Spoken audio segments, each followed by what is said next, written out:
Station.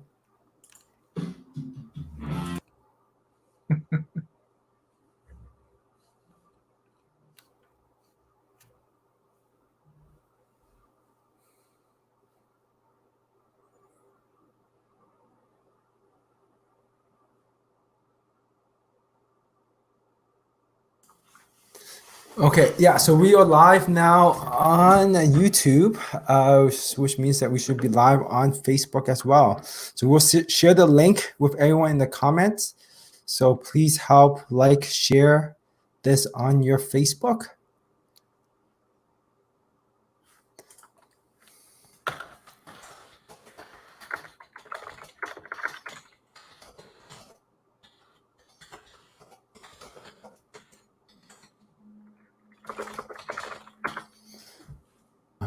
Let's see.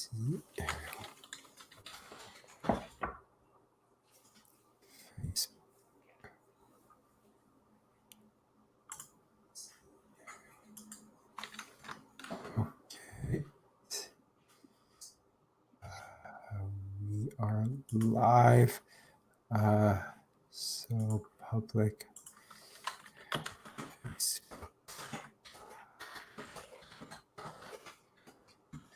So that is the link to the Facebook Live. So if you guys can share that, that would be amazing. It'll help spread this quite a bit more. We're live on YouTube as well as Facebook. And I believe we're live on LinkedIn as well.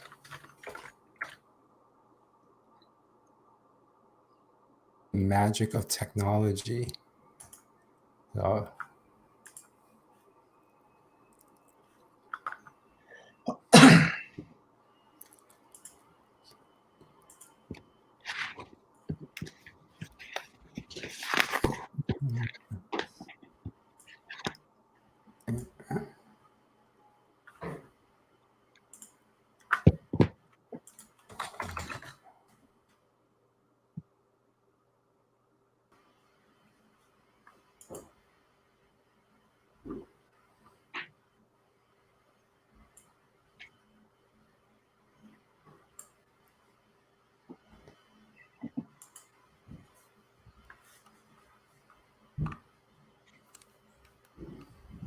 less than 1 minute to go.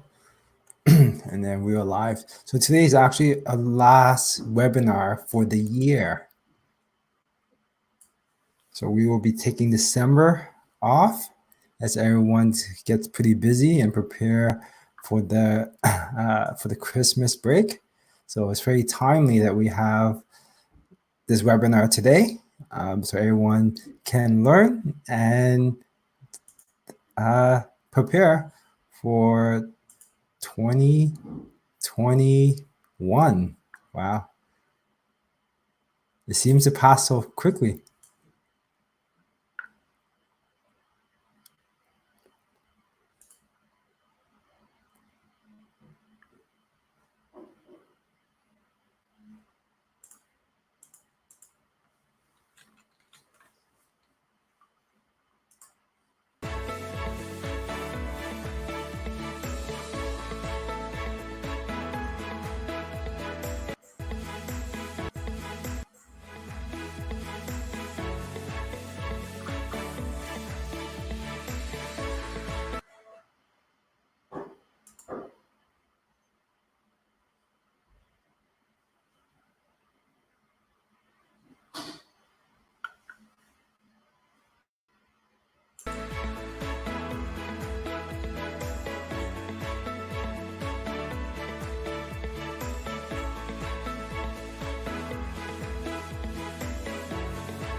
Hello, everyone. Welcome to another great webinar from Dentistry Business. We have probably our biggest webinar.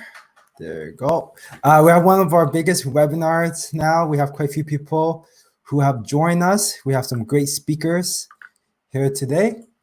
So thank you very much, everyone, for attending.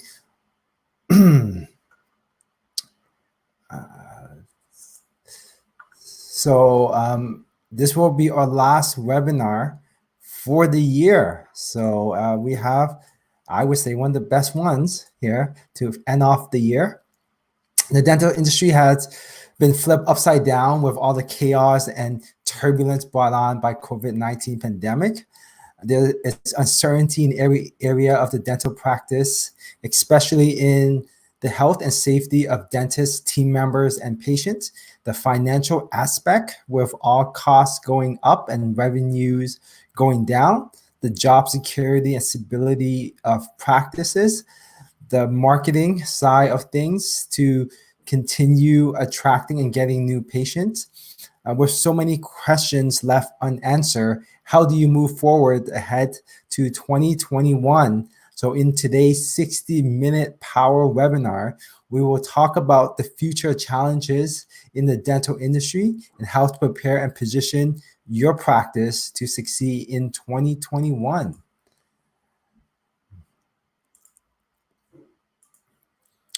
Good evening, everyone from YouTube, Facebook, LinkedIn, who's watching us live.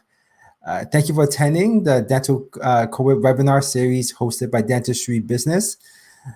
So everyone, please type in the comments, say hi, let us know where you're joining us from and anything particular you want to learn or any questions you have for any of our panel speakers today. And yeah, we're monitoring all the comment sections in all the social media. So my team and myself, we organize these webinar series as a way to help dental office stay up to date and prepare for this chaotic situation that we are in. And a brief background on Dentistry Business. We are the educational platform for the dental industry. Is a platform where we get the top speakers to provide important information that in weekly webinars and online courses that can help you grow your practice. The most up-to-date information, more up-to-date and relevant information in this fast-paced, fast-changing world that we're in right now. Background about me: I'm Sharky Liu, founder and CEO of Dentist Find, a result-driven dental marketing platform. We are like your marketing department. We provide marketing services. But what's unique about us is that we use our technology that we've built over 10 years to increase your patient booking by 40 up to 400%. I also teach the dental marketing and social media fundamentals course at the University of Toronto and also host the dental marketing conference. And so I just want to quickly introduce our speakers. I will go into more detail once we get to this section. So number one is that we have Atul Mehra, CPA, Managing Director of M&Co. And we have Blake Hadley here, who's joining us on his mobile phone.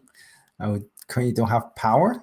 So he's the president of my social practice. And then lastly, we have Shawn Pierce of Dental Pierce. And we have a replacement for Dr. Hirji, managing partner of Protect Air. And let's see here. Do we have everyone's slides? Yes. Give me 1 second here. So the replacement is Shanif Kara. He is operations manager for Protect Air. So we can just start off. Do we have slide? So we'll start off with Atul Murad. So this format is that we will ask them a question. They have about 5 minutes. Each speaker have about 5 minutes to provide the answers to the question we ask them.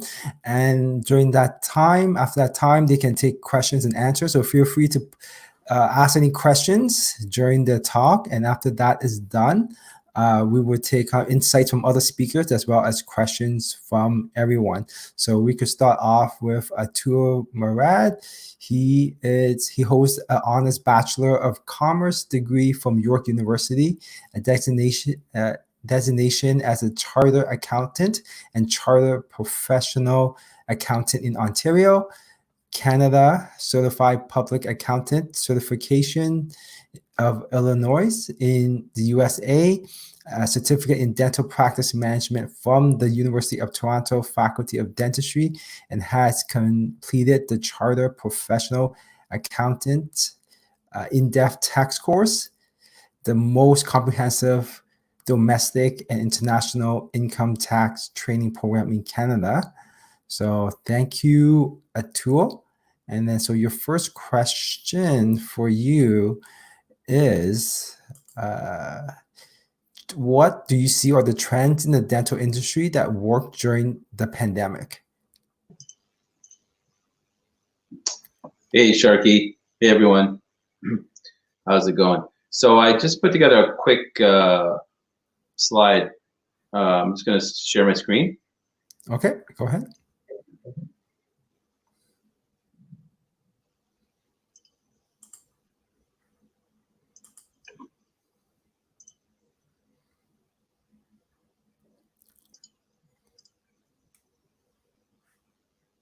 Can you see my screen?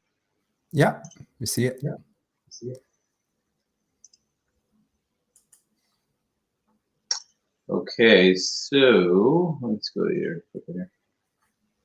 Okay, so just put together a quick summary of some things that we've been seeing in terms of trends that have been, that we've been seeing over the last few months, since this whole COVID announcement back in March, and some things over the over the spring and then the summer and then now in the fall, and just some general highlights. So first thing is, there's been like millions of worldwide, globally, domestically, North America, there's been millions of missed dental appointments where people during the lockdown period, particularly during March, April, and May, and a part of June, and that's resulted in continued backlog and pent-up demand for dental services. So a lot of the dental offices out there in the more dense areas, we've seen continued recovery, and a lot of the dental procedures have rebounded quite well, and the recovery is continuing, and it's been relatively strong. Some offices are actually expanding their operations, where they're adding more operatories, investing into the office in terms of training, adding more services, and taking advantage of the opportunity of the increased demand and need for their services. That's been partly because certain offices have remained open for emergencies during the lockdown, and they've continued to invest back into their office. And some offices have gone the other way, where they've sort of, older dentists have stepped back a little bit, and maybe they've shut down certain operating hours. So there's been more work for some of the other dentists, so they're expanding their operations. We've seen some accelerated retirement planning opportunities for some dentists, because they've thought of maybe shifting out of the industry because they may have a health issue, or they may be at risk of COVID-19 personally, and they've taken that as a risk management position, and they've accelerated their retirement plans. And there's been a lot more practices that have been listed for sale, we've seen. So there's been a shift in priorities in terms of career planning and life planning of some dentists. Travel dentistry was something that used to happen quite frequently in Canada, where a lot of people would leave and go to warmer destinations during the wintertime. So travel dentistry may be less of a possibility because air travel is less viable in the current climate. So it's possible that could result in further increases in demand for local dentists to take advantage of those patients that are now having to do those dental procedures locally. So travel dentistry being muted may result in local dentists in cities being able to take advantage of that demand over the winter period, or over the during the next few months, because a lot of people who travel, snowbirds for example, will travel to Florida, or they travel to warmer destinations across globally. So if they're not traveling as much, there might be an opportunity there for local dentists to take advantage of that pent-up demand.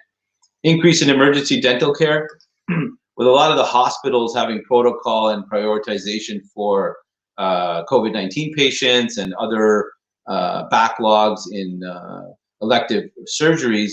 A lot of people that used to maybe go to emergency care, they've been shifting over to the dental office. So a lot of the dental offices that we've seen have been shifting to more emergency dental care services, and their marketing has been targeting that area. Increase in PPE costs, that's definitely been an issue. It hasn't been a major dent in the profits because of the pent-up demand. However, we are monitoring that going forward into the winter season here in North America, in terms of looking and monitoring those increase in PPE costs and managing and making sure that those costs are being managed and inventory levels are being maintained for the expected increase of further cases of COVID-19 and community transmission, based on the epidemiologists and the statistics that are coming out of from the public health. Valuations of dental offices, we've seen trends that they've been increasing. A couple of reasons for that, because dentistry has proven now to be somewhat COVID friendly in terms of yield and return on investment. And a lot of the pension funds out there have been looking for yield, and that yield has been available through certain industries, and dentistry is one of those. And as a byproduct of that, we have seen increases in the valuations of dental practices in many cases, and a lot of practitioners are taking advantage of that by listing their practice and putting it up for sale. At the same time, there has been some shift in the financial institutions' ability to fund transactions, because they are aware of the risk of COVID-19 to the business of dentistry, and they haven't been as aggressive in their financing ability to finance dental practices. They are financing them, but they're just being a little bit more diligent in their underwriting and process. Utilization of private insurance. So, there's some forecast into 2021 that a lot of people are utilizing their health benefits, private health benefits now, because they have a risk of possibly losing their job going into 2021. So that may be something to monitor going into 2021, in terms of how many of the patients are just, pushing through utilizing their existing private health plan, dental plan now, before it might be expiring. So let's say they're losing their job, or they're in an industry such as travel, entertainment, hospitality, or restaurants, where they might be losing their job and losing their benefits. They may be pushing through and getting their health dental care done now, but then going into 2021, that money won't be necessarily available. That policy won't be in force, and they won't be able to utilize their private health insurance. So we are monitoring that as well as a trend going to 2021. There is a forecast of demand for complicated dental treatments going into 2021 as well, simply because less people are going to the dentist for their general hygiene appointments. So they're not getting that fluoride treatment done. They're not getting their general cleaning done, and there's more and more incidences of forecasted incidences of more complex cases as a byproduct of people not going to the regular quarterly or biannual checkups which could result in a balance going into 2021, where dentists may see more complicated endodontic treatments or restorations or extractions, whereby those cases may have been muted if the individual had come to the office earlier in 2020. So that could be something that we're monitoring as well, and we're expecting to be a trend going into 2021, demand for more complex dental treatments. Increased risk of COVID related shutdowns is obviously a threat for the industry, and that's something that's being monitored in all local jurisdictions, as well as national and international jurisdictions. So that's definitely something to monitor. Shutdowns are not always a good thing for businesses, but at the same time, it could also just be a question of shifting your business to emergency care and being prepared for that. Dentistry is essentially become an essential service now, and it may being part of an essential service mandate, depending on what jurisdiction you're in, could help the business of dentistry in the event there is a lockdown, where the services won't necessarily, the offices won't get shut down by the regulator, and then that could help the business of dentistry going into future lockdowns in the winter and into 2021. Some of the big questions that we have going into 2021 is, will patient volume decline over the next few months? And we are monitoring that, as well as are we at a sort of have we reached a cusp point in time where that pent up demand has sort of been built in, and now we're moving into maybe a slowdown in patient volume going into the winter months and into 2021. So that's some of the stuff we've been seeing. Hopefully that gives you some insight into what we're seeing on our end as dental accountants, and happy to hear some of the other speakers as we patch into these issues. Great. Thanks for the great insight. Do we have any other thoughts from the other speakers on what Atul has covered? That's very insightful. And everyone in the audience, feel free to ask questions wherever you are. Sharky, question for you, actually. Question about this point I made about the pivot toward emergency services as a possible opportunity. What kind of marketing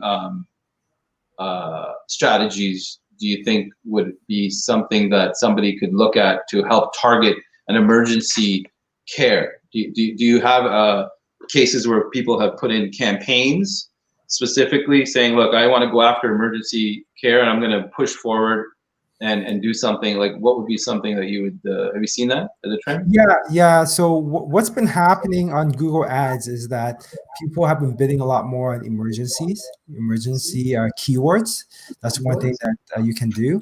Another thing you can do to improve your marketing is to focus on having keywords and descriptions on the protection that you're taking.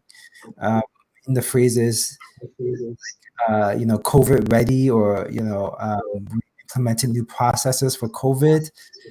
So what we've seen is a lot of people are switching dental offices because they don't know if the office, or they don't feel comfortable with the existing dental office, or they're looking for other dental offices. So what you want to do is to have that in the in your description, in your ads, and just create video talking about the steps that you have taken. At the dental office in general, people know, patients know what you offer. But what patients don't know is what procedures that you're taking, putting in place. And pretty much all dental office, or most dental offices, are taking a lot of procedures that they're implementing to protect patients, and patients don't know that. So you need to communicate that.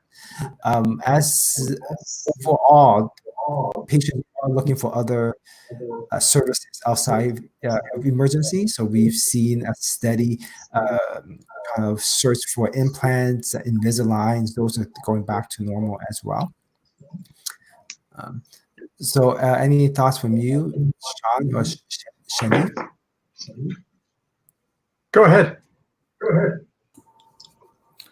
So I think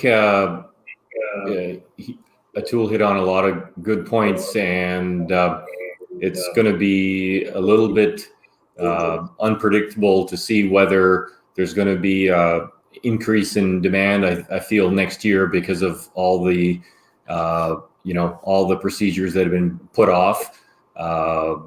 People not getting their regular cleanings, people not maybe going in for their regular checkup and catching a filling or two early.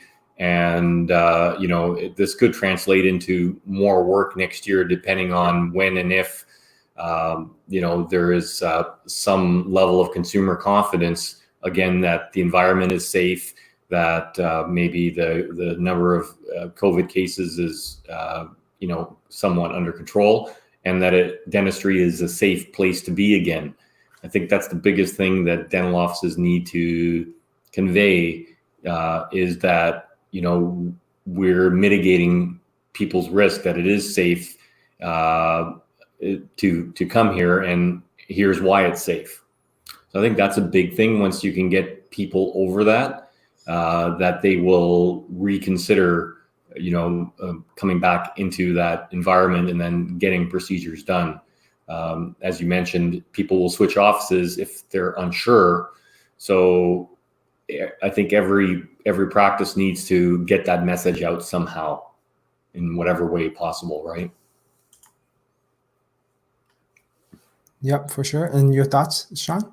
Yeah, I certainly agree, and I think it's important for everyone to understand that, realistically speaking, the dental office, by and large, was a pretty safe place. Even through all of this, we didn't see large clusters of outbreaks coming as a result of anything happening in dental offices themselves. I've always maintained, and I think most people, when you talk to them in the industry, have also pretty much all agreed that if you were adhering to the existing infection control measures that were required by your provincial authorities, you basically were probably at 90 to 95% of the way there.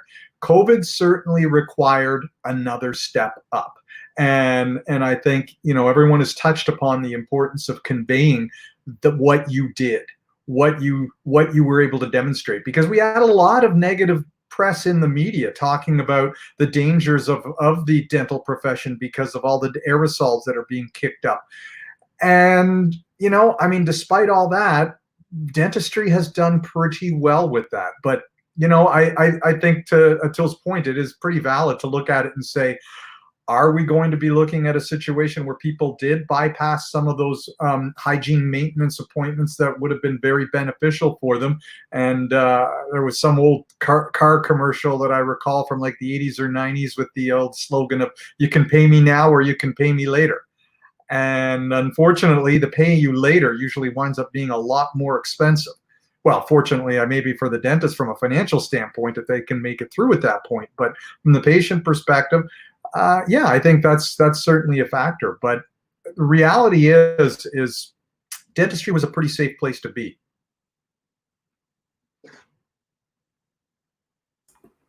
Yeah, so for me, the most interesting, somewhat surprising stat that Atul provided was that everything's going back to normal. I think there was a lot of anxiety from dentists and dental office about what's going to happen, and there's a lot of fear and uncertainty.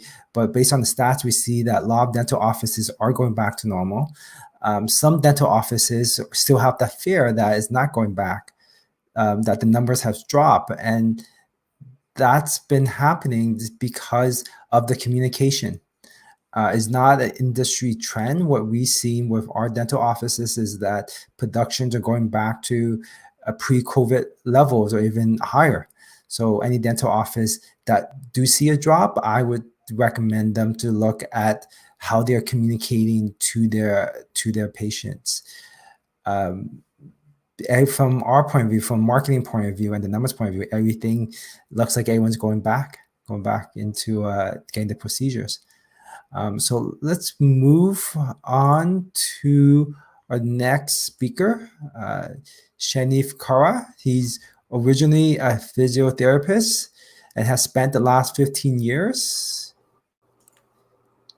and has spent the last 15 years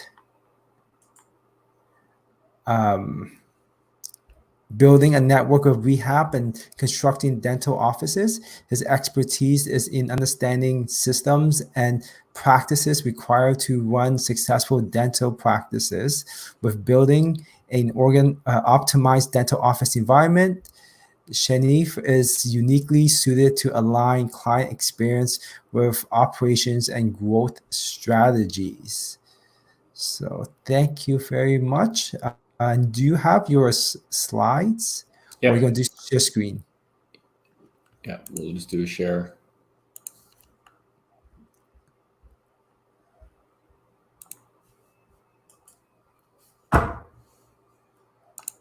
Okay. Okay.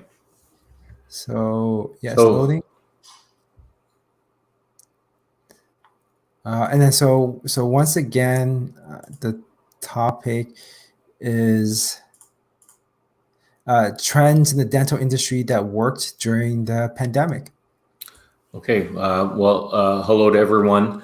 So obviously, not too many people saw this coming, and when it did hit, the dental industry, as Sharky mentioned early on, it did turn everything upside down and created absolute chaos, I think, for most dentists.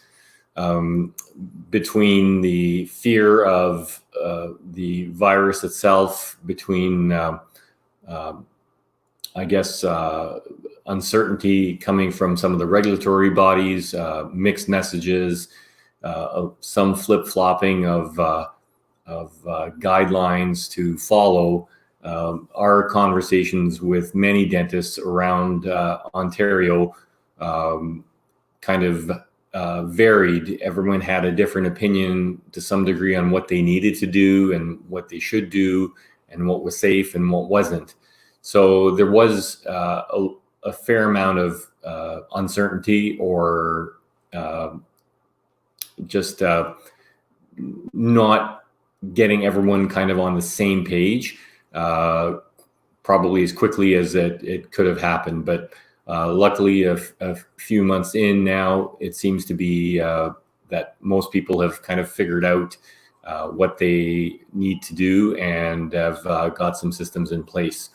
So one of the main things that we focused on early on, especially once the here in Ontario, the RCDSO had put out some guidance on air filtration, obviously boiled down to how are you cleaning your air? How are you, what steps are you taking to kind of mitigate potential aerosol virus in your operatory? So that was the the first step. So Shanif, your slide screen's not showing. Oh, sorry. So do you have the correct one there, or do you want me to share it?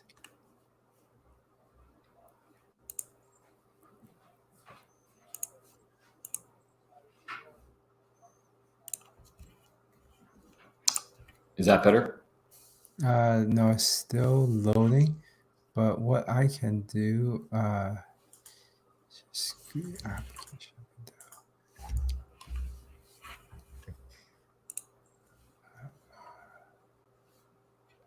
Okay. Huh. Yeah, so for some reason it's not sharing, or you just want to it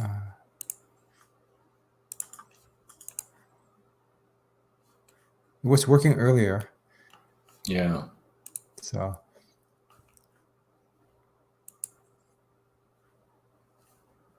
I mean, just kind of keep on going through it, and then I'll try to load it up for you. Okay.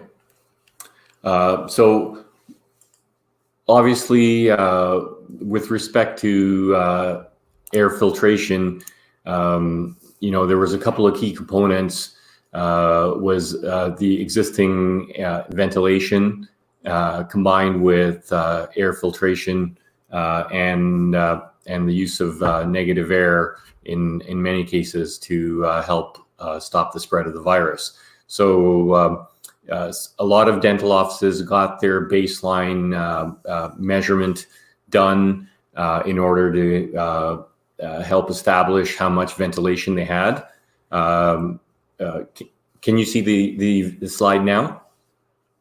Yeah, it looks great. You can see it. Okay. So here's an example of one of our units filtering out the air, and you can see how the aerosol just takes over the room. In this instance, we're using a visible smoke maker to show the spread that basically happens.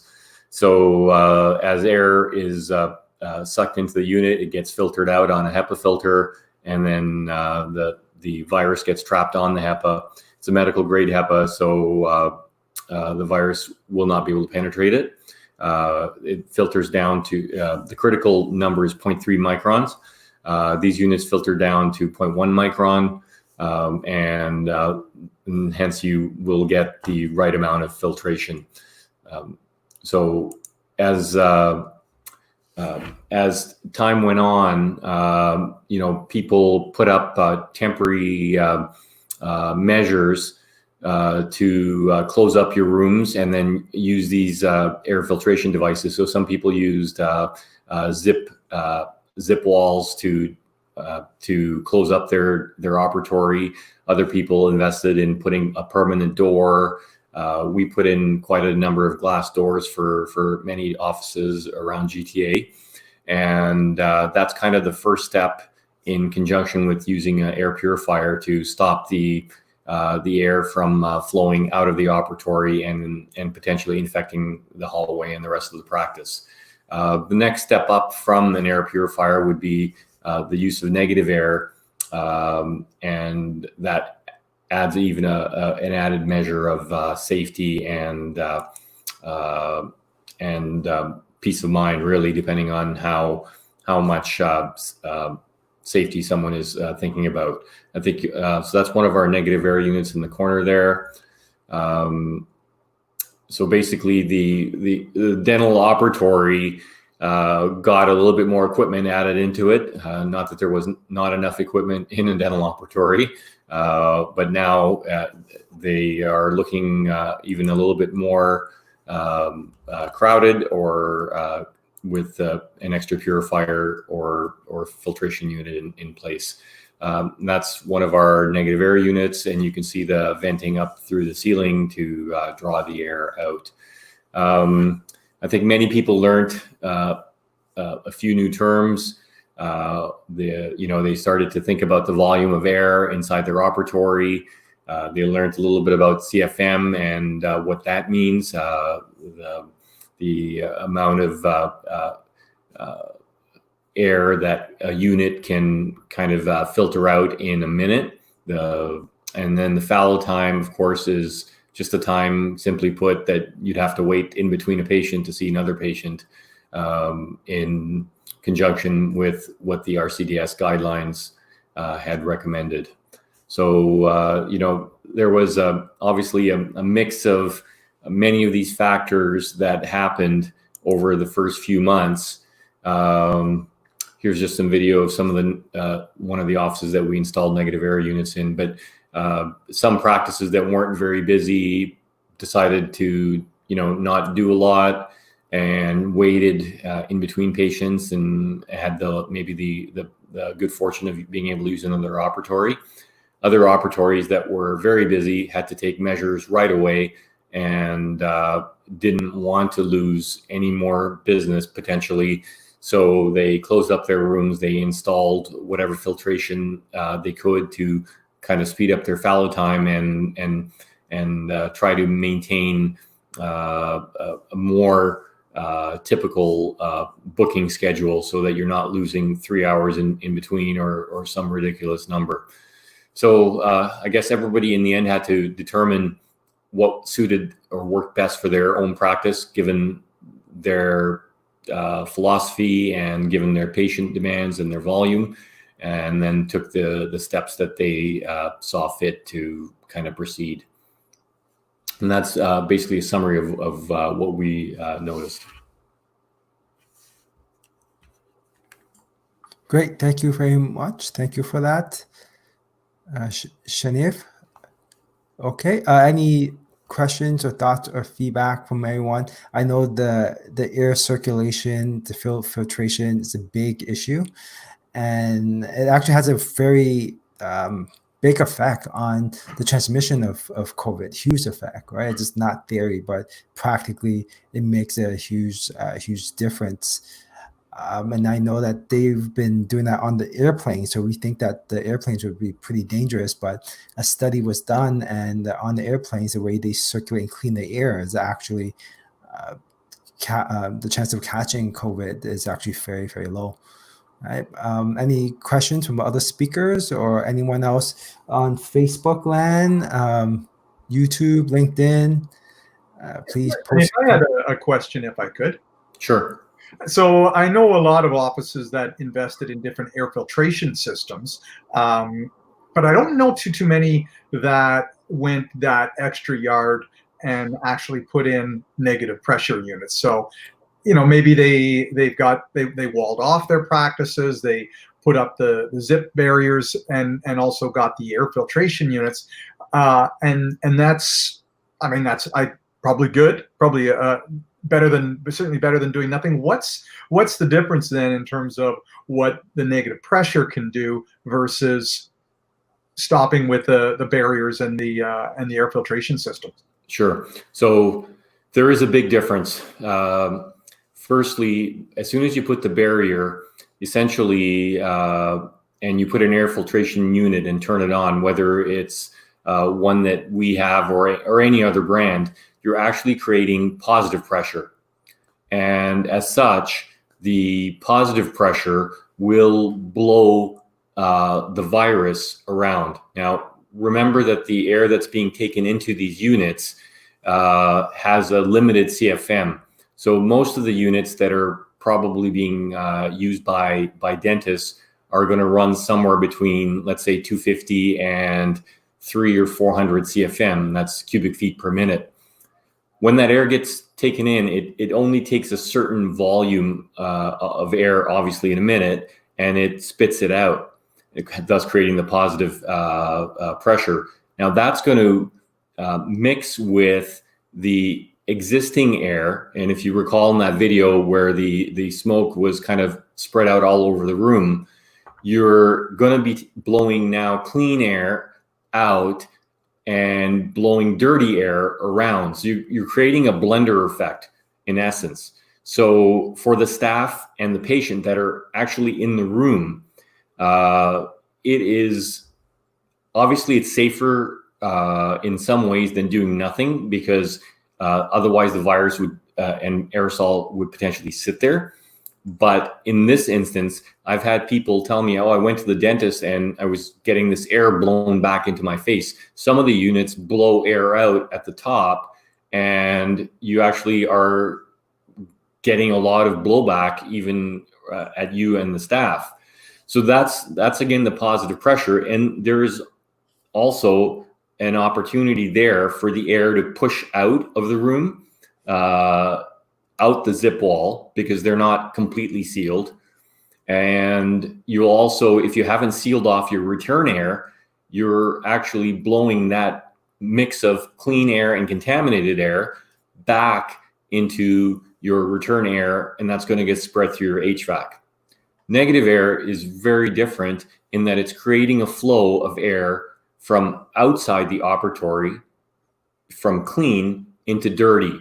It's creating a pressure difference of a minimum 2.5 kilopascals difference, so that air that's in the operatory cannot go back out because of the pressure difference. And then this air, once it goes into the unit, it's also filtered and clean and will get exhausted out, either out an exterior wall or into the ceiling plenum.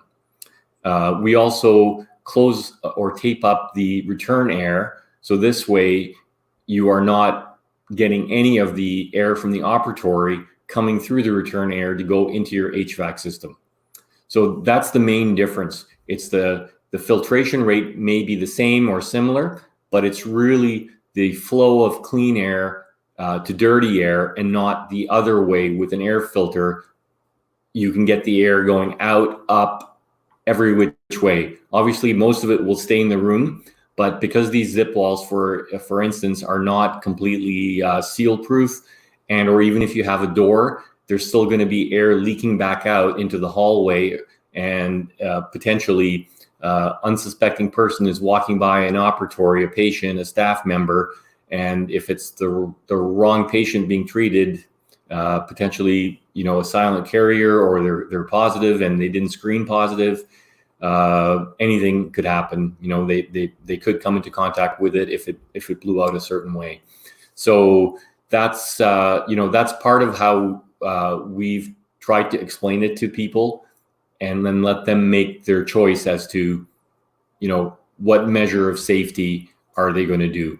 You know, we met many people along the way that just bought filtration units for whatever, $100 from Amazon, or went to Staples or Costco and picked up whatever, and it says it's HEPA and they're good with it, and they bought them and took them back to their office because they just met the CFM rating. But there's a lot more to it than that. There's a lot of detail in what level of filtration is required in that HEPA unit, in the filter itself, and that it should be HEPA 13 or 14, which is medical grade, and that's not something you can buy off the shelf in most stores. So there's a lot of buyer beware, and at the beginning, a lot of people were confused, probably made a wrong decision, but I feel a lot of people have had time now to kind of digest much of this. And even though they may not have done negative air pressure, they hopefully went and were able to find at least the right grade of air filtration unit that will trap the virus, as opposed to it just passing through their filter and back out, which would be even worse. Okay. I hope that helps. Yep. Any other questions before we move on? And here's one to do a poll from everyone that's joining us. How did you hear about this webinar? Right here. And so, any other questions before we move on to Shawn? Okay, so let's move on to Shawn Pierce. Shawn Pierce is a recovering lawyer based out of Ottawa, who provides extensive legal advice to members of the dental community during his 15 years as a practicing lawyer.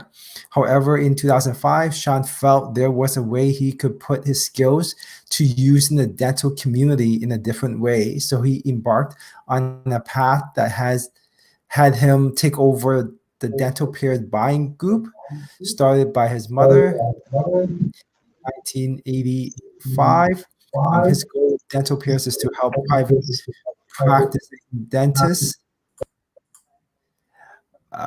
practicing dentists compete with the big DSOs on service and supply costs while ensuring their complete autonomy. Dental peers works with you. They do not own your practice. And same thing to you, Shawn. What trends in the dental industry has worked during the pandemic? So I guess the bad news is I'm going without slides, so you've just got me to look at. I just thought it would just be more effective, to be honest, from my perspective, with what I had to say, to just have a conversation. And you know, we've touched a little bit about my first aspect that I've seen, and that's the idea of communication. And it's the idea that in a way that, you know, yeah, everything old is new again. I mean, the offices that have historically done well have been offices that had good communications within their office. The teams communicated well, everybody knew what was expected of them, and they just managed the systems and spoke to each other well, passed on information that was relevant to the patients in a timely manner. It just flowed because they built that into what they did. And that's what high performance teams have always done. And anytime you would go in as a consultant and you'd be talking to teams where maybe they were struggling, their performance wasn't up to what they thought it would be, people didn't feel that patient care was as good as it could be, one of the things that was always identified as being an issue was a lack of communication. Team members would always indicate they just didn't know what was expected of them. So the better you could do with that internally, the better your team was. And it was interesting to watch as the pandemic unfolded. Those teams that were the high performance ones, they just switched into gear right off the bat. They already had good communication systems, and they immediately were able to flip the switch, put it onto Zoom or whatever other video platform that they would want to use, and have regular meetings to keep the teams informed, so that the team felt like that, for one thing, that they were still being cared for, that there was still some ability to check in with them, and they still felt like they had a say in what was going on. They felt involved.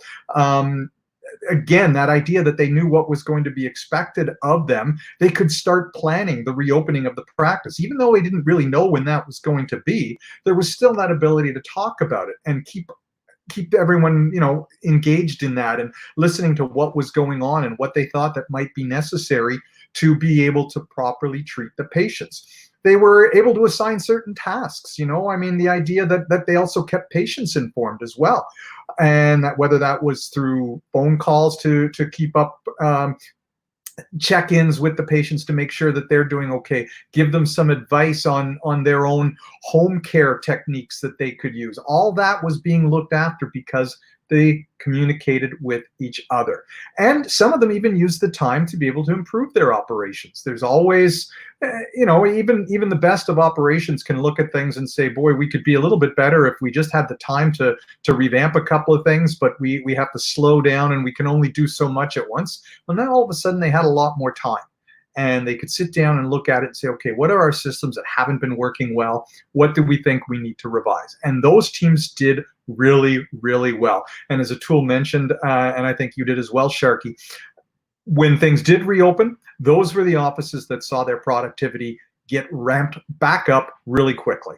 So there were some offices that maybe weren't doing as good a job on this beforehand, but all of a sudden, maybe they hit some sort of a panic button, and it motivated them. And they stepped up their game and they started doing these things. And for those offices, it's sort of a new discovery, the importance of the communication and how much better off they can be by keeping that going. The offices that are struggling are those that just kind of didn't follow either of those paths.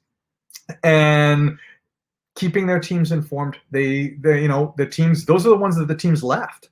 They started having team members saying, you know what, I'm not feeling like I'm being looked after. I don't understand this. Maybe this is my time to retire from dentistry. And Atul, you touched a little bit upon that as being one of the trends that you've been observing.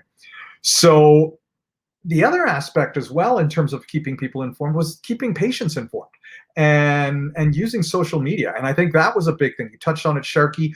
I know Blake, if he's there, I know he's having his power issues right now, but if he's there, he certainly knows the importance as well of making sure that the dentists were using social media to be able to keep their patients informed. And there was always a lot of resistance, I think, from some dentists to be able to do that. They would find excuses as to why they weren't comfortable with it, what have you. Now, all of a sudden, they felt, I've got no other avenue. I've got no other way to reach out to my patients. So they did it. And they realized, you didn't need necessarily slick marketing techniques and everything put together. A good quality smartphone with decent sound and a half decent picture just conveyed an honest impression to patients. So they used that to reach out. They could email this out to patients, all these kinds of things to make sure that the patients didn't lose touch with them and the patients felt that they were still being cared for.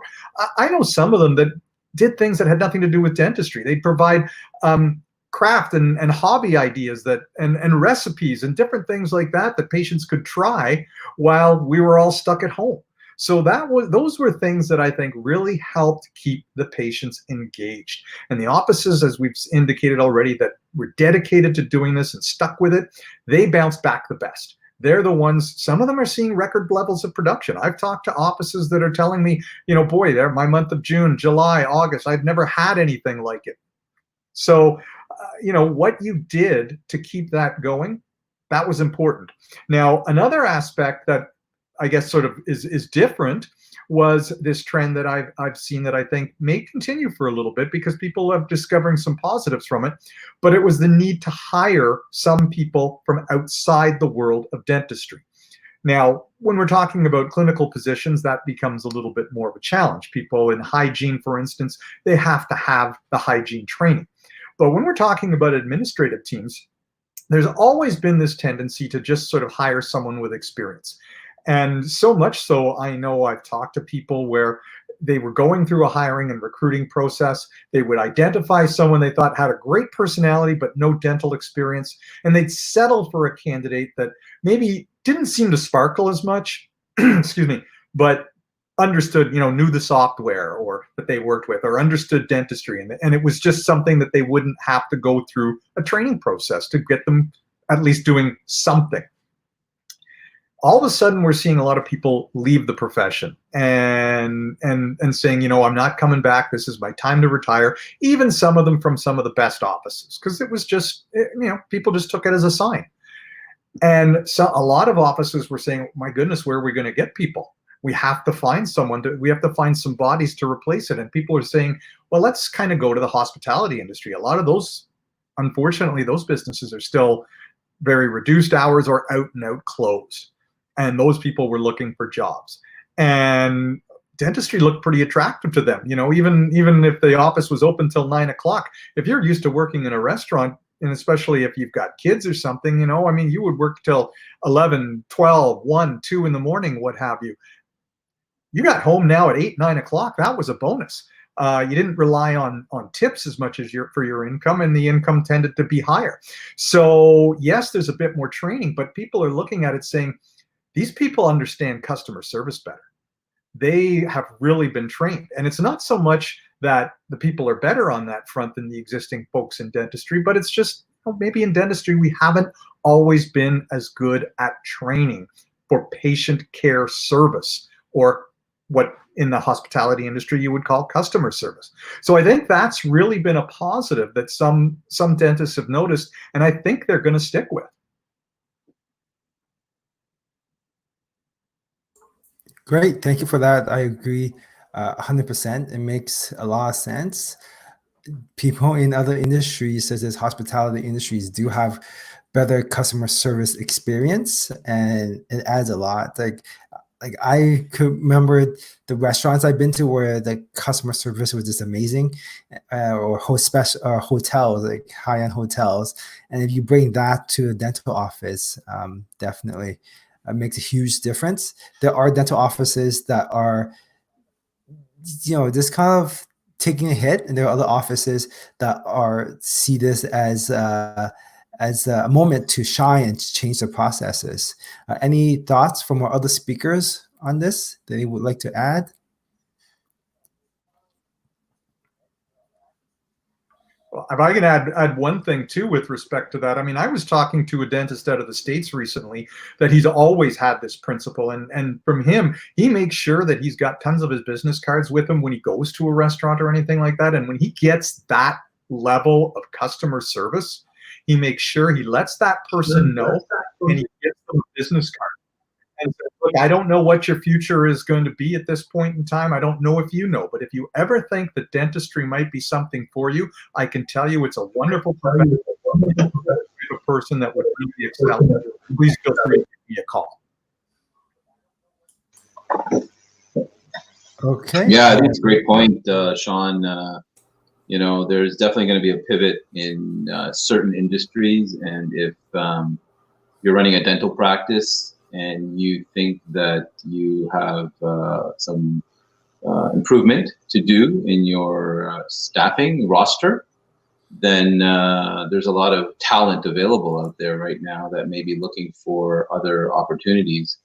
And whether it's in, like you guys said, hospitality, entertainment industry, restaurants, and travel and tourism, those industries are highly, the skill set is highly positioned in communication and customer service. So if that's something that you think there's a weakness in your practice, I definitely think this is a good opportunity to start reorganizing your roster to try and take advantage of that. So absolutely, I definitely echo what Shawn is saying. It's definitely a good opportunity to reposition. And there's a lot of people on the sidelines right now, waiting for their next move in terms of their employment.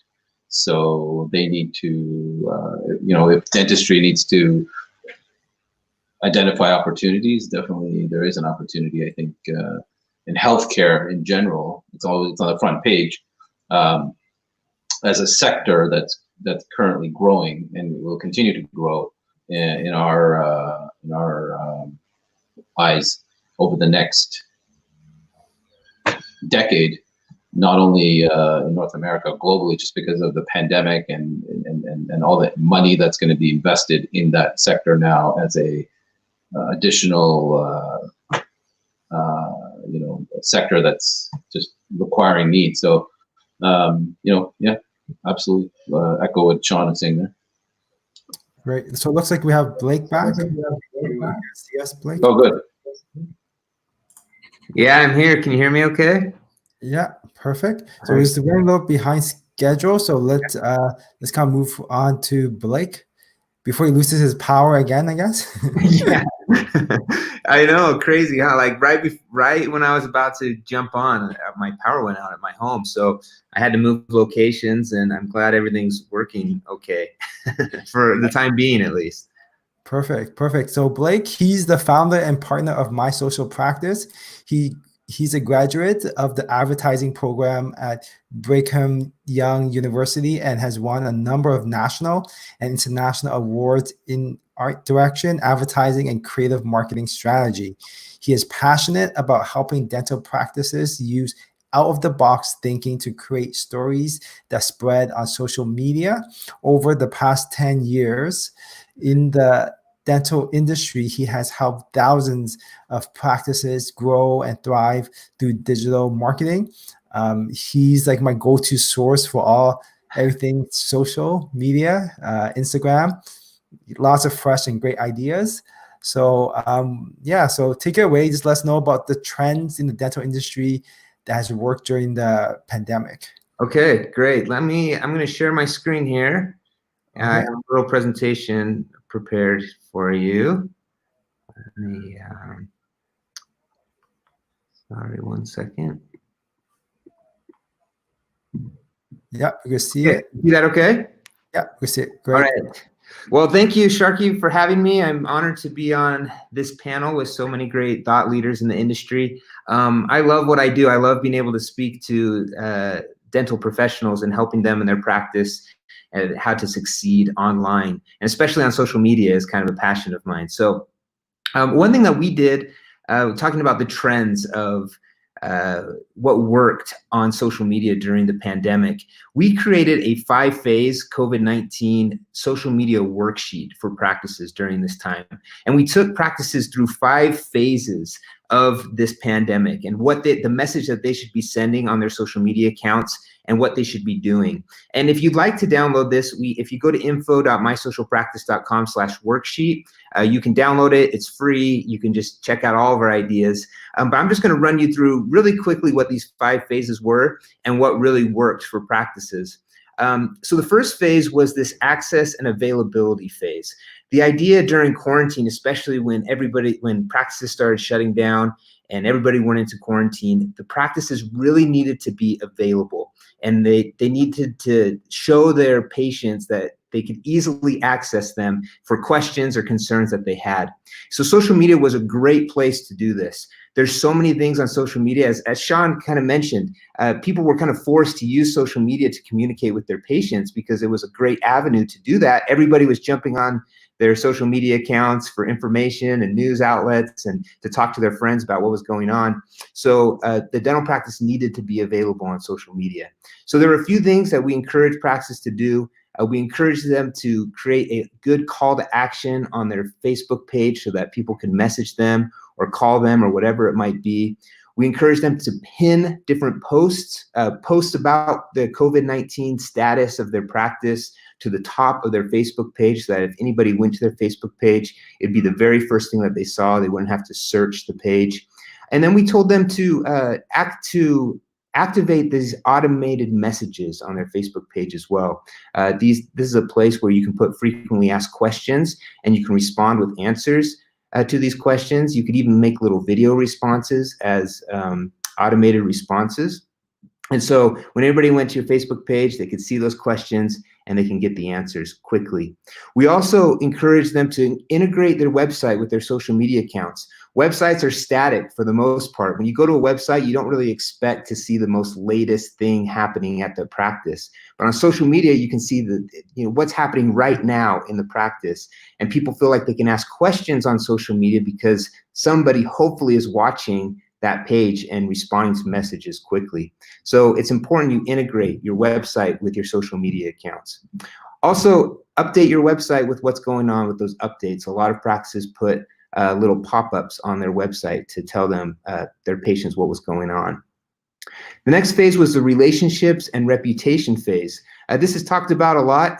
During this time, it wasn't so much about, marketing in the traditional sense of dentistry, of talking about your procedural things that you do, but it was more about showing that you care to your patients. And we created this campaign called We Still Care.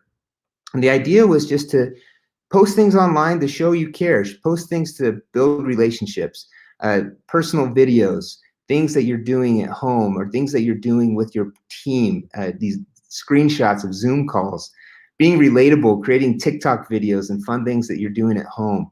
Is sharing your talents with your community. This practice shared their musical talents. They went live on Facebook and they got tons of engagement in their patients commenting, just thanking them for sharing their talents. You can share dental advice and then be optimistic. So much negativity in the world. It's a good place to just be optimistic. We also saw tons of practices donating and giving back to their community, donating supplies to local hospitals, supporting local businesses, showing what their team members were doing to contribute to the community, giving lunch to the frontline workers, or just giving away free dental supplies during this time, curbside pickup. The next phase was the safety and scheduling phase. And this was right after opening your practice again. And we're still really in this phase of communicating safety and what your schedule is, because there's a lot of modified schedules right now. So videos on social media are a great place to just talk about your schedule, what's going on, who you're prioritizing. Safety, you can show some great ideas. We're just going through a walkthrough of your office, and from the very front desk to the treatment rooms, showing how they're going to be greeted, some of the questions they're going to be asked, that the temperature is going to be taken, how you're cleaning your supplies, your instruments. Social media, again, is a great place to show all of these things. And then updating your patients on your new protocols and your safety protocols. The PPE you're going to be wearing, the filtration systems, as was talked about in this webinar. Talk about those things and what you're doing to keep your patients and team members safe. The next phase is the expertise and empathy phase. This is, again, when you're open. Right now, as you're open, you need to communicate that you are a doctor and you are an expert, and people need to trust you right now. It's also a good time to show empathy, as a lot of people are going through financial troubles, a lot of concerns and anxiety over safety. So those are the two things that you should be focusing on now. Again, creating videos, being very transparent with what's going on.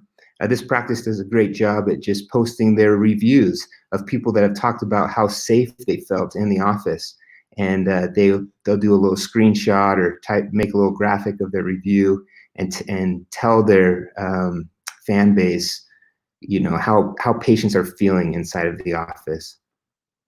Also, being available, again, for any questions or concerns. Social media is a great place to do that. And then the last phase is convenience and consistency. And I think it's very important that you're posting consistently to your social media accounts, just to show that you're there, that someone's in charge and available. as well as it really helps to reach more people as you consistently post. This is going to be what's going to take you into 2021, being consistent and developing a strategy and a schedule for your practice. Right now is really the best time to be focusing on your digital marketing strategy. We have kind of all had a wake-up call with how important social media is in our digital marketing strategy, as we've been forced to create this because that's what people are turning to right now. So we need to prepare now for anything that might happen in the future so that we're ready and it doesn't catch us off guard. I just want to share one last quick quote. I know everybody's sick of hearing this, the new normal. This is talked about a lot. But I just want to share this quote. This is from Lynn Clement. She is the client success specialist at Apex Drop, which is a influencer marketing agency. She said, "Consumer attitudes and behaviors are changing. Marketers must start there. Digital experiences will replace in-person experiences. Some of the new habits will become the new normal, even after the crisis passes. Looking ahead, the best companies in the world will prepare now for how to meet the needs of consumers where they're at when the recovery period begins. Don't expect consumers will return to the same place." And so I guess that's my advice for the future. As we go into 2021, we need to be thinking about our consumers a little bit differently. The expectations are higher. The bar has been set a little bit higher for what consumers expect. They expect safety. They expect convenience. I think that this is a lot of things that COVID has created, even more so for our dental practices. So your digital marketing strategy and social media marketing needs to be tight and in place. So that's all I got, Sharky. That's pretty good. That's pretty good. Any thoughts or feedback from the other speakers? Feel free to post any of the questions that you have, people attending. Thanks to Dan Pizak. He says dentistry is a people relationship profession. That's correct. Agreed. Yeah. 100%. And I think you're right, Blake. There will be. I think this is right now. This is a transition, and there's always winners and losers whenever there's a big transition. And we see dental offices that are innovating, that are focusing on the digital marketing, on the social media. Will have a bigger gap over dental offices that just got their new website. Yeah. Kind of back 5 to 10 years. So there will be a big gap, and I would, if everyone that's watching, I follow Blake on Instagram to see all the latest trends and ideas, right? And sign up for that, and sign up to get that plan. Any other thoughts from our other speakers? I know we are behind schedule. This is our first time doing such a big panel, and with the technology and everything, so we're a little bit behind. So we'll try to speed it up for the second half of the question. Anything else from our other speakers? Sure. Yeah, I've lost my video feed. Can you hear me? Yeah. Because I wanted to kind of follow up a little bit there. All of a sudden my video feed is potentially.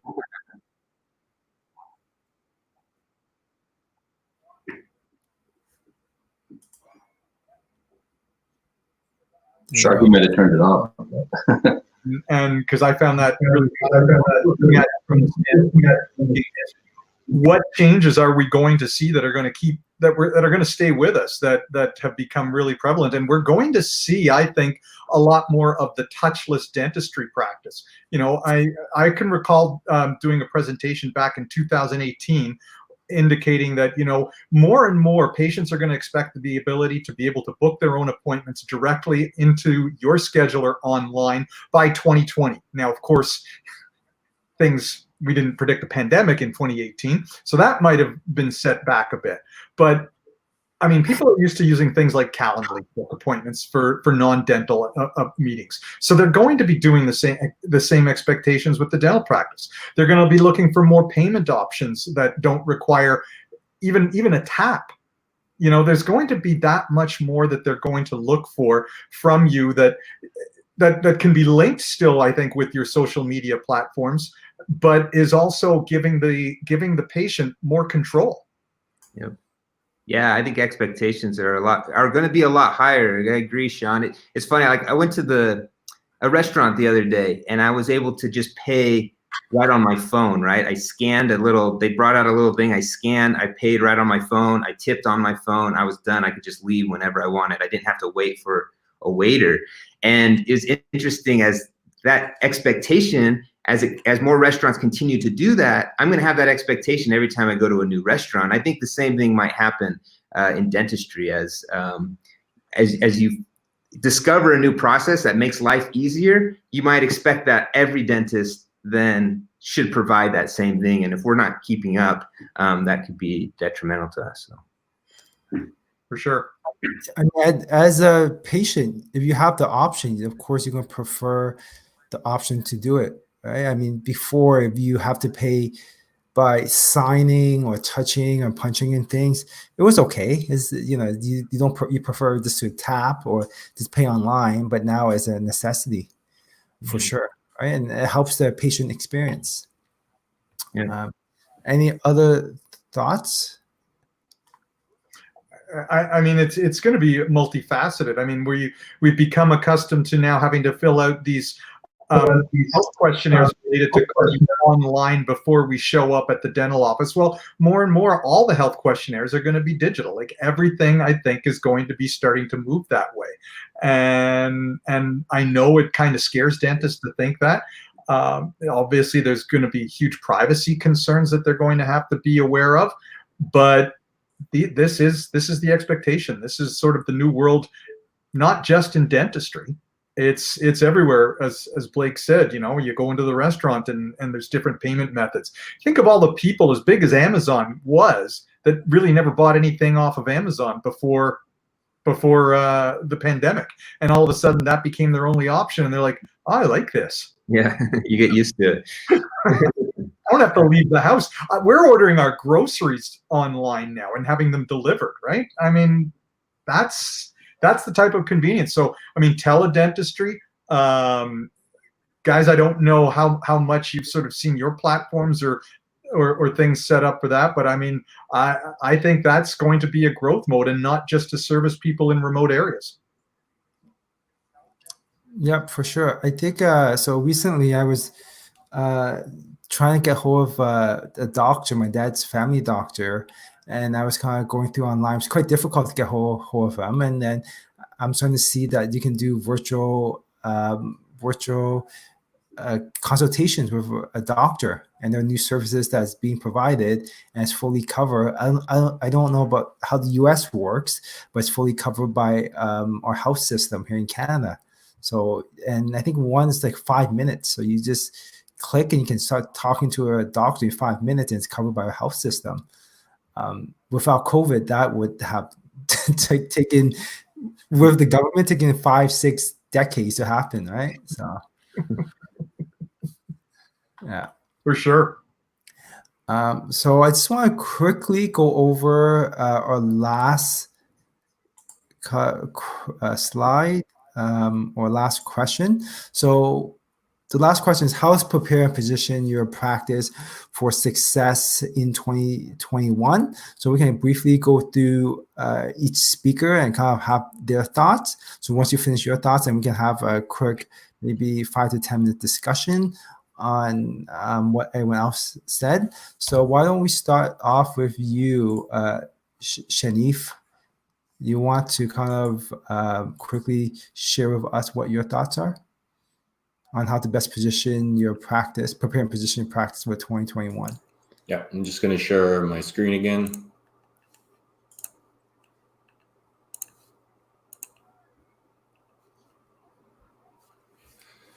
So I think knowing what we've just been through, and potentially what is happening right now, or what could be coming in the near future through the winter, it is really important to manage what these new expectations, as everyone just finished talking about, are.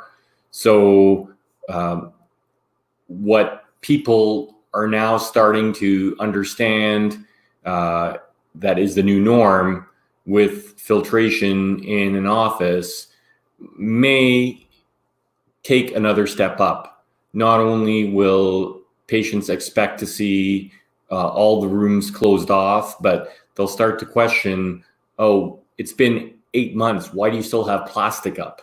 The pandemic's still here. You know, why haven't you put up some permanent doors to make your space safer? And then some patients will start to get a better understanding of filtration, start to ask more serious questions about, oh, what unit do you have? What else have you guys done here to make the air that I'm getting treated in safe?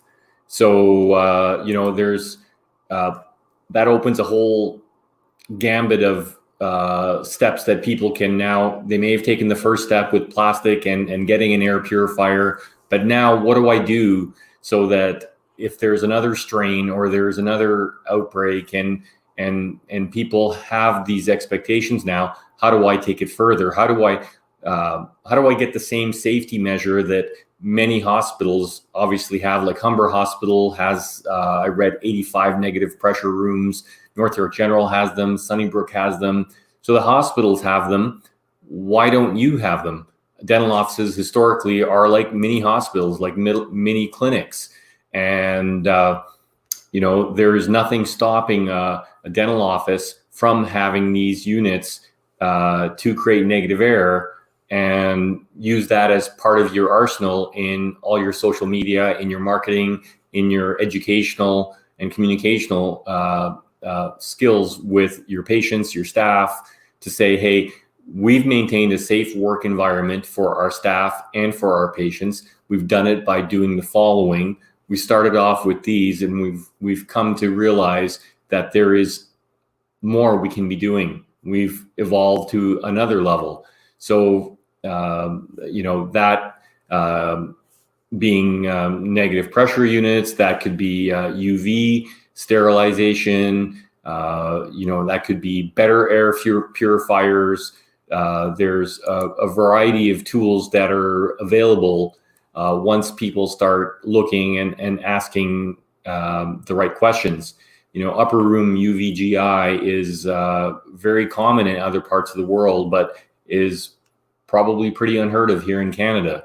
And these are options that are available to people if they, you know, if they feel that this is the right time and they should be investing in some of these things to take the next step. At the end of the day, for you to stay open, to stay operational, we've heard of instances where obviously there is some outbreaks in dental offices. It's been documented, obviously, but I think the potentially the weak link could be staff who you know, are maybe feel safe in the environment, but then take a little relaxed attitude at home or meeting with others. We've heard of instances where this has happened, and they pick it up from a non-dental environment, but then it comes back and potentially cross-contaminating with your coworkers. So there's many different contact points that could be at risk, but you know, aside from education and taking steps with your staff to for them to really be careful, I think you can do this by showing what you're doing in your office to protect them and your patients. So you know, obviously it starts with a few basic things like PPE, which everybody has done, and then you know, taking it to the next step with the filtration, and then beyond that, in communicating with all your people about what you're doing and how you've done it. I think that's a really important thing. You know, the dental office obviously is at risk because of the proximity with patients, with the time in the room where you're exposed, and obviously the things that we talked about earlier with airflow and the aerosol remaining in the room. So these are kind of some high risk areas that need to be mitigated in order to be safer. Just quickly going back to some of the really basic things that I think a lot of people are aware of now between the droplet and the aerosol, just some different ways that the virus could be transmitted either through direct contact, through droplet, and then later through indirect contact, and then of course aerosols as you're working in the room. So just a few of the basic things that are again potentially at risk in an office, and trying to eliminate and reduce each of those potential risk factors, right?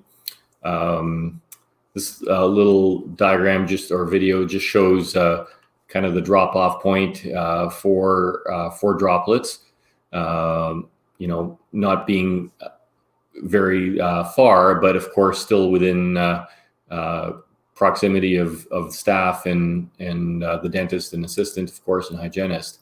And then here, this kind of just demonstrates when you're dealing with the aerosol itself, and factor in an air filter that's blowing everything around. That's really what you're looking at and kind of dealing with while you're in that closed room environment.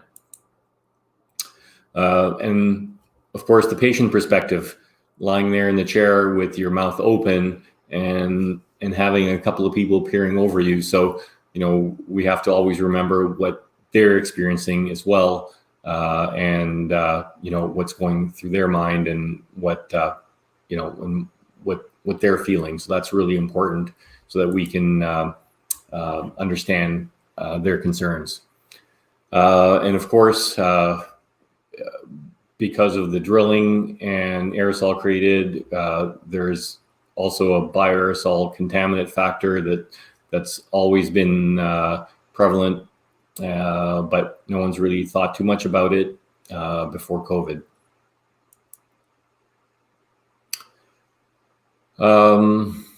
I guess, with the ventilation overall, we have to really be sure that we're not cross-contaminating the rooms, that we're doing what we can to reduce any potential spread. And remember that the virus survives for up to 16 hours, which is kind of scary thought if you think about it. So I guess in short, we really need to focus on the ventilation. How do we get rid of the virus or remove it from the space? You can start with obviously PPE and disinfecting.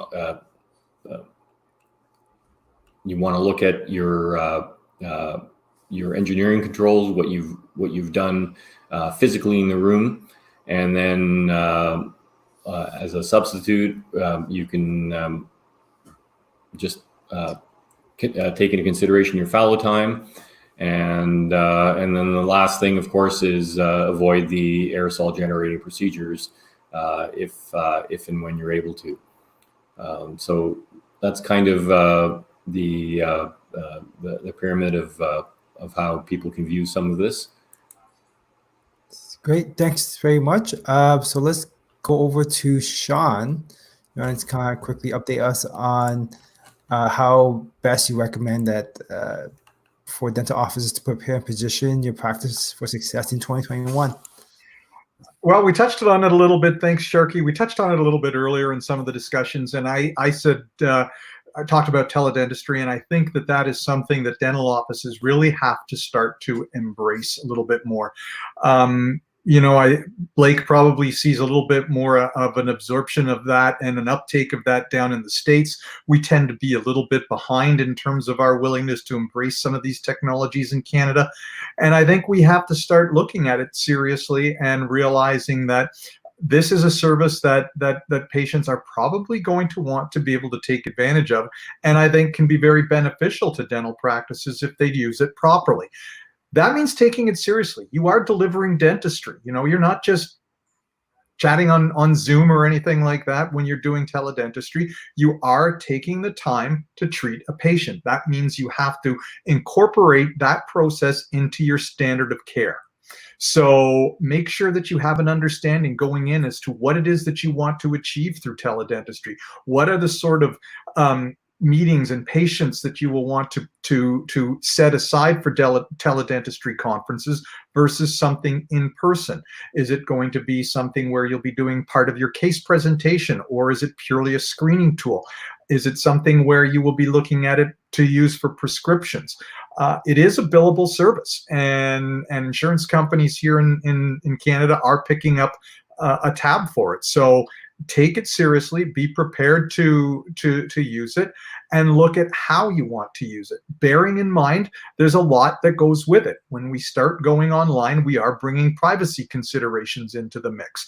And interesting development, if you were watching the news on this a couple of days ago, where the federal government is now taking a look at revising privacy legislation for federally regulated industries, and they could see their fines increase substantially. Now, those are federally regulated. That isn't dentistry directly. The federal government can change their rules. Doesn't necessarily mean that we'll see the higher fines or different standards and expectations automatically at the provincial level where it will affect us in dentistry. But the reality is these things trickle down. Once it becomes sort of the norm and one level of government, others will pick it up as well. So you will have to make sure that the platform that you are selecting is going to meet the privacy needs. You'll have to make sure that when you are doing a consultation, that you are doing so in a private setting in your office. Get into your consult room, close the door, make sure that other patients or people walking by can't see things. If you are using it in any way where you will be delivering any sort of intraoral pictures, charting, x-rays, anything like that, where the patient might need to see what it is that you're presenting to them, then you again have to make sure that your platform is secure. You're gonna have to pick a time of day to be able to do this effectively. You don't want it sort of interfering and saying, okay, I'm gonna do a 15-minute consult here and then go back and seeing patients in your operatories. This is going to change a little bit in terms of some of your workflows. So pick when you think it will work most effectively for you. And that can vary depending upon the personal choices of the dentist involved. Some dentists may say, it's a great way to start my day. It's a great way to end my day. It's a great way to get the ball rolling after lunch. Whatever works for them, set aside the time and stick with it. One of the big things, we've talked about, here we are, we've gone over our time. Well, patients and dentists have a tendency on the teledentistry platform to go over their time a little bit. And especially if you are scheduling 2, 3, 4 back-to-back where you book 15 minutes with each of them, and now all of a sudden you're going to go over, that can be a problem. So make sure that you're disciplined and you're sticking to your time. So that's going to mean practice. I would recommend that when you're going that route, get on Zoom, book yourself your own Zoom meeting, if you will, record yourself doing a case presentation, see how you like it, see how you do, and time it. This is going to be a skill that we need to make sure we're delivering dentistry properly, because it's new to us. We're not used to it, but we're going to see it more and more. And I think the key to it is to make sure we can do it effectively. Great. Thank you for that, Shawn. So do you want to go ahead, Blake? Share with us how should dental offices prepare and position their practice for success in 2021? Yeah. So from a marketing standpoint, I would say, so COVID-19 has created this new hurdle in the patient journey. We talk about this patient journey and what is it when that stops a patient from picking up the phone or scheduling an appointment with you. And I think COVID has created this new hurdle, which is safety.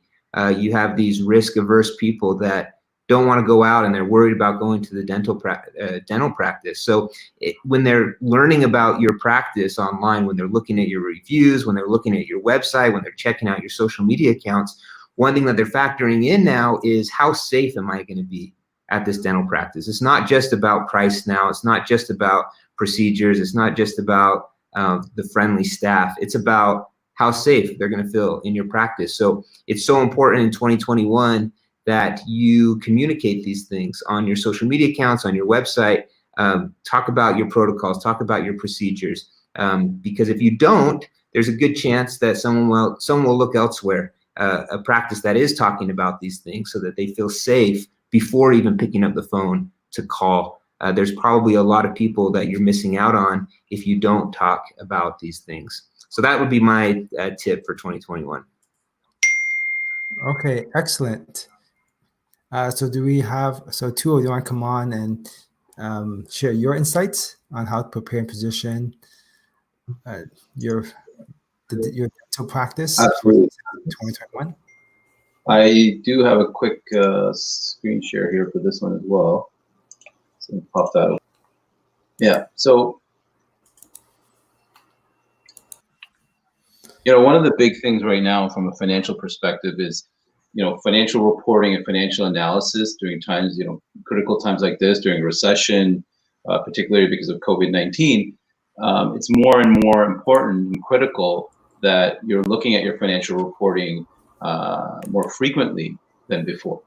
A lot of practices would look at their practice management software or their accounting system maybe annually or quarterly or maybe semi-annually. But now, some practices are looking at it weekly, daily, dissecting the financial information, comparing it to the prior year, comparing it to pre-COVID, post-COVID analysis, understanding the billings in terms of the billing codes, what type of procedures are we doing, how is that compared to the comparable month of the prior year. So in terms of preparing and positioning your practice for 2021, making sure that you have a financial system in place to obtain this information so that you can analyze it. So it's becoming more and more critical as a trend going into 2021, the concept of financial analysis. Now, dentistry is primarily in North America, globally, a private industry. Public information is available, and it's important that you look into this public information and utilize it in your financial analysis. Government subsidies are still something that the federal government, provincial governments, municipal governments are putting out there for businesses. So you want to make sure that you're up to date on these government subsidies, that you're keeping track of them, and you're taking advantage of these subsidies, whether it's wage subsidies, subsidies for PPE, or subsidies for marketing or initiatives for growth to your business, because the governments have been there to support businesses globally over the last 6 months. But going into 2021, a lot of these programs are going to continue, and you want to make sure that you're up to date on that, on those subsidy programs. Now, lockdowns and shutdowns are something that are unpredictable, so you got to be flexible, making sure that you're communicating that to your patients, and making sure that you're positioning yourself to be in business during these lockdown periods, whether it's staffing or dealing with technology and whatnot in terms of the practice. Now, one of the things we were talking about earlier, which I think is important, is also going to 2021, is if you have a case of COVID-19, if you're a practice owner and you personally get COVID-19, you may have to quarantine for anywhere from 7 days to 14 days to 21 days, depending on how the transmission occurred. So you may need to position your human resource management going into 2021 to make sure that you have locums available, that you have other dentists available to come in, or possibly other assistants, other hygienists available to replace some staff that may not be available during these during a situation like that. So that's a planning issue. and you don't want to be scrambling at the end. I mean, I had a call today from a dentist who just had a positive COVID-19 diagnosis, and now he's sort of like, trying to figure out how he's going to contact the college, contact his staff and his patients, and he's got to cancel appointments now. So you want to make sure that you have a plan in place to ensure that if that does happen, that you're positioned. Now, let me see. Okay, now, so we talked about financial analysis. So now, how do you do financial analysis? So this is an example of some of the costs that are associated with running a practice. You want to make sure that you highlighted those areas, and you're using financial analysis in your practice management software, in your accounting software, to analyze the different critical areas in your practice and comparing them to the industry averages, as well as the trends that you're seeing either between by day, by month, by week, and you're comparing it from month to month and the prior year, depending on what area you're looking at.